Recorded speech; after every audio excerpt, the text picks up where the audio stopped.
పెద్దన్నయ్య సౌదీలో, చిన్నన్నయ్య అయితే బెంగుళూరులో ఉంటున్నాడు ప్రెజెంటు. అంతకుముందయితే హైదరాబాద్‌లో ఉండేవారు.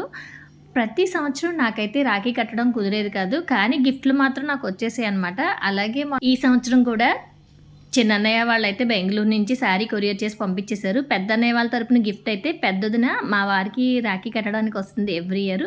రాఖీ కట్టడానికి వచ్చి బొట్టు పెట్టి నాకు కూడా పెద్దన్నయ్య తరపున రాఖీ గిఫ్ట్ చీర ఇచ్చెళ్ళింది. ఆ చీర ఎలా ఉందో మీరు కూడా చూడండి. ఈ సారీ కూడా డోలా సిల్క్‌లో వచ్చింది. అలాగే అంచు అయితే ఆరెంజ్ కలర్ అనమాట. ఇది కూడా ఫ్లోరల్‌లోనే ఉంది. శారీ అయితే ఓవరాల్‌గా చాలా స్మూత్ క్వాలిటీతో స్మూత్‌గా ఉంది. బ్లూకి సిమెంట్‌కి అలాగే దగ్గరలో ఉందనమాట. Orange colour sari. శారీ అయితే ఇలా ఉంది. పళ్ళు అయితే ఇలా వచ్చిందనమాట.